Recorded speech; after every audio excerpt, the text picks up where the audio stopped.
we're supporting that with things like water that carries a high level of electrons, high level of alkaline minerals.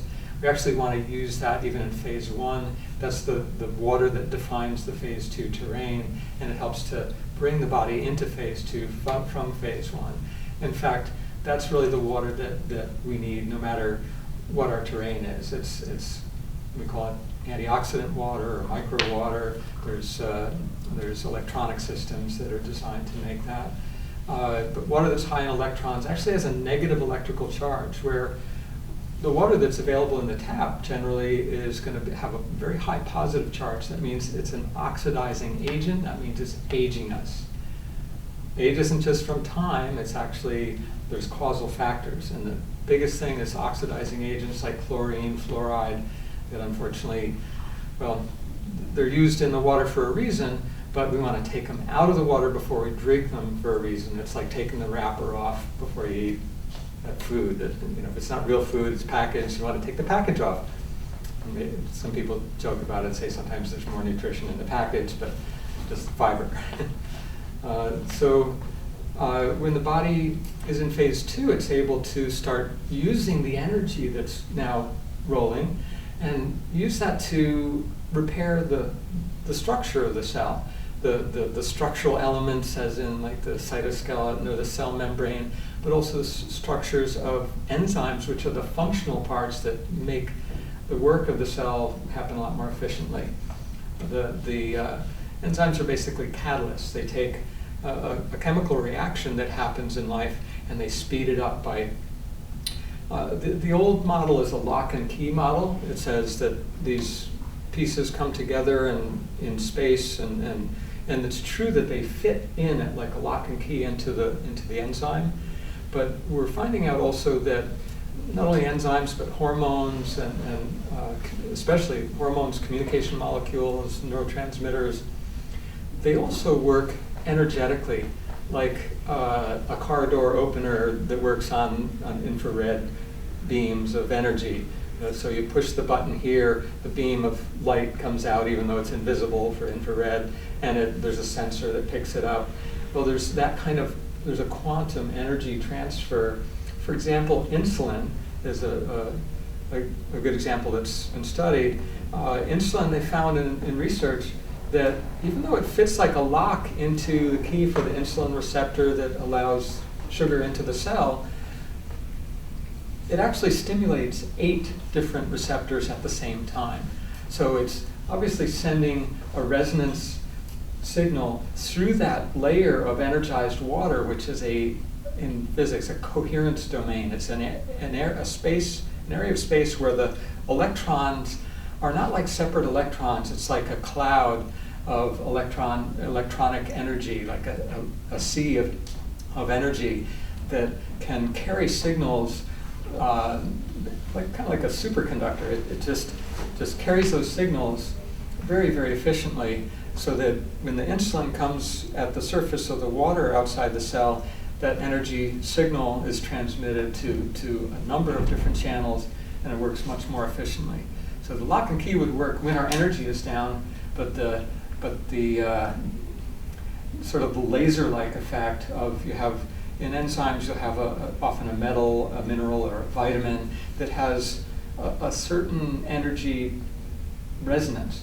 It's how we actually measure these things, measure chemicals in a laboratory, is by their electromagnetic fingerprint, the specific quantum energies, the wave packets, the photons, the light energy that they can give off if they're energized. As Nobel Prize winner Albert Szent-Györgyi would say, every vitamin, mineral, enzyme, and hormone is specifically responsive to frequencies of light that turn on and turn off the functional activity of that compound or mineral by about 500%. So 5 times the activity. If let's say your body might be deficient in zinc, but if you increase blue-green energy into the eyes, which irradiates the entire blood of the body in a period of about 40 minutes. So maybe you sit by the ocean down by 4 Mile where there's this beautiful blue-green color. your zinc function can actually go up 500%. We're learning so much about how the body works energetically, not only as a material chemical bag of chemicals, they think of it in materialism, but energetically we start to see how it's a miraculous living structure. And when we look at the cosmos, or we look even at a quantum dynamic level in matter itself, it has those kind of similar characteristics. I've heard the term energy signature before, when isn't like there was energy resonance. You may be familiar with the Fraunhofer lines. If you look at the sun, not directly, but if you look at the sun's light through a prism, the prism will divide the spectrum into a rainbow of colors. But they found there's dark lines in there. And those dark lines come from specific minerals that are found in the outer layers of the sun's atmosphere. And because those minerals are not extremely highly energized, they're actually absorbing energy, you see dark bands. From the most obvious is the sodium. There's 2 sodium lines. That's like the sodium light that we have, the orange light here in helo, so that blue light would, white, which contains blue, would scatter through the atmosphere and interfere with the ability to see the heavens up on top of Mauna Kea, all the observatories. So we use that orange light, which is those 2 bands being bright bands being emitted from sodium as actually a plasma within that light, because they're fully energized. In the outer atmosphere of the sun, they're not that highly energized. They're actually absorbing the light that's coming out from the sun and leaving dark bands, but at those same frequencies.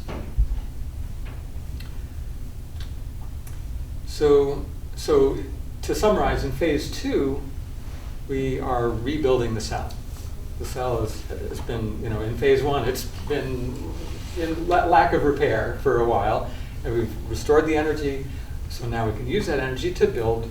When we build up compounds like an enzyme, could be thousands of atoms together in one large complex structure. And when we put those together, we're putting energy in the bonds, just like a plant, when it receives sunlight, puts that energy in carbon bonds, and that's our food. Almost all life on Earth lives on almost 100% solar energy.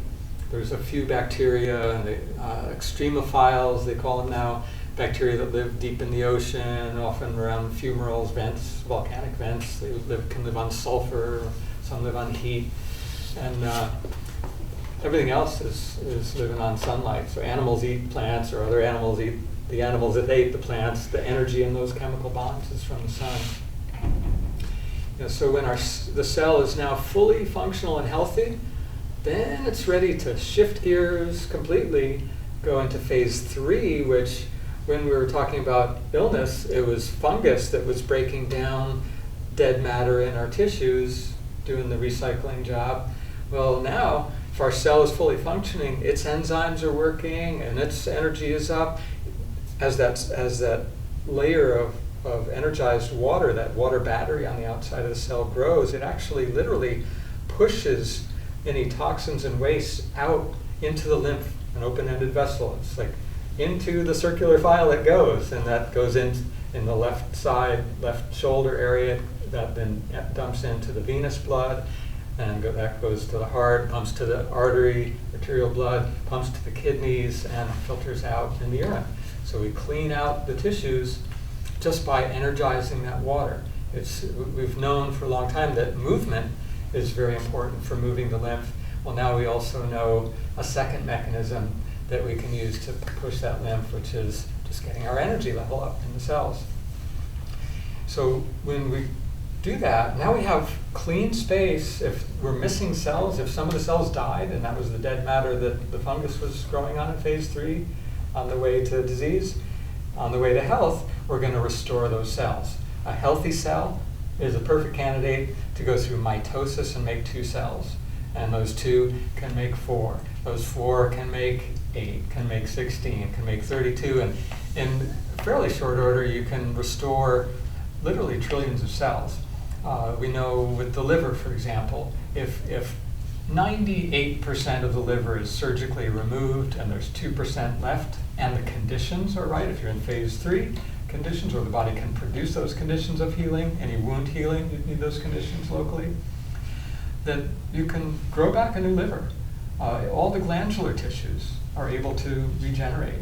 And as we learn more about biology and biophysics and this terrain, I believe that we'll be able to support the body's own internal regeneration, certainly regenerating tissues now in the laboratory and looking at how can we cut the body open, take out the bad parts, put in new ones. Well, much nicer, cleaner, better, less painful, and certainly less expensive if we can do that internally, which we were literally doing all the time. The body is made out of atoms and molecules, but the atoms that we were born with aren't mostly the atoms that we have now. Bone is probably the longest lived, and even that is always being broken down and replaced. So it's a flow system. It's a dynamic system. It's like an eddy or a whirlpool. The water in that whirlpool isn't the water that used to be, and yet it's the same whirlpool. Up here at boiling pots would be an example. That's the same whirlpool that was there last time I looked. Yes, it is. But it's different water. We're made of water. That's what we are. It's a great analogy. So we can regenerate in phase 3. And when we've regenerated the cells, what's the next step? Well, to regenerate the connective tissue. And we may have stored toxins in the connective tissue. When there's damage, we form scarring, which is extra protein to hold the tissue together. You know how a scar can be kind of lumpy, bumpy. There's extra stuff there. And still it's not as strong as the original. You need extra to try to hold it together.